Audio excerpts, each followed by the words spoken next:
किरत करनी धार्मिक परिपेख विषय पर आयोजित 2 रोज़ा सैमीनार के मुख्य करता धर्ता संत ज्ञानी बाबा अमीर सिंह जी, मुख्य कन्वीनर डॉक्टर जोत सिंह जी, सैशन की प्रधानगी कर रहे डॉक्टर जसवीर सिंह साबर जी, मंच ते बैठे गुणीजन बुलारे अते समूह सुजग सत संगत रूप में बैठे समूह हाजरीन, वाहिगुरू जी का खालसा वाहिगुरू जी की फतेह।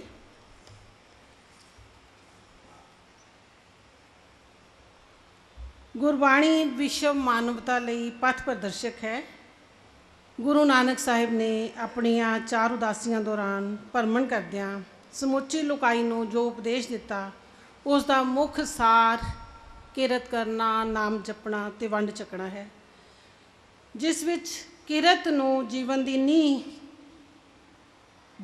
दे तौर पर उसारी की गई है। गुरु साहिब फरमाते ने उद्यम करेंदियां जियो तू कमावदियां सुख पुंज, ध्यानदियां तू प्रभु मिल नानक उतरी चिंत। प्रभु भक्ति भी केवल निरोग शरीर नाल ही हो सकती है। निरोग काम करने वाले शरीर नूं ते निरोगता केवल काम करने वाले शरीर नूं ही नसीब होंदी है। वेलड़ ते निकम्मा व्यक्ति कभी भी अरोग नहीं हो सकता। सियाणियां दे कथन अनुसार वेला मन शैतान की टकसाल हो जाता है, तो जिस दे हथ विच कोई किरतकार नहीं वो व्यक्ति जीवन के असल भेदां नूं अनुभव ही नहीं कर सकता। दूजे पासे किरत जीवन नूं रसिक बनाउंदी है, सहारा दिंदी है, बल प्रदान करती है। अपने काम विच रुझे जीव नूं माड़ा चितवन अते कंगालता दे माड़े कर्म करन तो दी सोच दा समा ही नहीं दिंदी। निर्माण होकर किरत करदियां किरती दा रब ते भरोसा वधदा है ते बरकतां उसके पैरां विच जांदियां हन। किरत मनुख की लोड़ है, ये उसका उसारू ते उभारू कर्म है। अपने बच्चे नूं संखेप करती हुई सीमा समय की सीमा का ध्यान रखदियां होया मैं उन्हां गल्लां दी दोहराई तो परे जावांगी जिहड़ियां कि पहलां लगभग हो चुकियां ने। गुरबाणी ने किरत का विहारक स्वरूप दर्शाया है। किरत का मार्ग जीवन को क्रियाशील बनाने ते निजवाद तो उपर उठ के परोपकार का संदेश दिंदा है। गुरु साहिब की बाणी 10 नूहां की किरत कमाई करन ते हथों देण दी अध्यात्मक बिरती की सेध दिंदी है। काल खाए किछ हथों दे नानक राह पछाणे सी। गुरबाणी का फरमान अन दिन सुकृत करिए दा है। गुरु नानक साहिब खुद करतारपुर विखे खेती करते रहे, मोदी खाने की नौकरी की, मच्छियां चराइयां ते किरत दे नाल उन्होंने किरती दे सत्कार वजों तरखान सच्ची किरत करने वाला भाई लालो दे घर की कोदरे की रोटी नूं भी प्रवान किया ते एक पूरा शब्द भाई लालो नूं संबोधन करके उचारिया जो गुरु ग्रंथ साहिब विच अंकित है। दूसरे पातशाह धन गुरु अंगद देव जी ने 10 नूहां की किरत नूं जीवन विच विहारक तौर पर अपनाया। तवारीख साखी भरती है कि जदों असी बंसावली नामा 10 पातशाहियां का विच केसर सिंह छिब्बर लिखते हैं, वाण वट करन गुजरान बिना किरत अपनी धान बेगाना ना खान।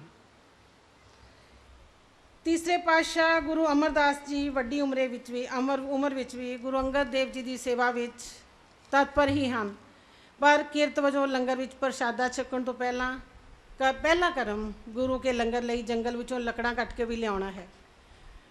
गुरु रामदास जी वालों सुकिरत हित घुंगणियां बना के बेचना विहारक कर्म रहे हैं। आप दा संदेश है सुकृत करनी सार जप माली। अमृतसर शहर नूं वसाउण हित सारे प्रकार के किरतियां नूं वखो वखरे कारावारों ते लाया है। किरत अते किरती नूं माण दे रहे गुरु अर्जन देव जी ने किरतकार करदे भगतां दी बाणी नूं गुरु ग्रंथ साहिब विच अंकित कीता है। कबीर जुलाहा, नामदेव छींपा, रविदास चमार मुर्दे ढोण वाला है, पर बिरती परम सत्य वल रखण नाल जीवन मनोरथ की प्राप्ति होंदी दसी है। नामा कहे तिलोचना मुक्ते राम समाल, हाथ पाँव कर काम सब चीत निरंजन नाल। ਸਾਖੀ ਸਾਹਿਤ ਵਿੱਚ ਆਉਂਦਾ ਹੈ ਕਿ ਗੁਰੂ ਗੋਬਿੰਦ ਸਿੰਘ ਜੀ ਨੇ ਤਾਂ ਉਹਨਾਂ ਹੱਥਾਂ ਵਿੱਚੋਂ ਪਾਣੀ ਪੀਣ ਤੋਂ ਵੀ ਇਨਕਾਰ ਕਰ ਦਿੱਤਾ ਸੀ ਜੋ ਕਿਰਤ ਨਹੀਂ ਸਨ ਕਰਦੇ। ਲਗਭਗ 125 ਸਾਲ ਦੀ ਉਮਰ ਭੋਗਣ ਵਾਲੇ ਬਾਬਾ ਬੁੱਢਾ ਜੀ ਕਿਰਤੀ ਹੀ ਤਾਂ ਸਨ, ਆਪ ਪਸ਼ੂਆਂ ਨੂੰ ਚਰਾਉਂਦੇ ਰਹੇ। ਇਹ ਮਿਹਨਤ ਅਨੂਪ ਘਾੜਤ ਕੱਢਦੀ ਹੈ।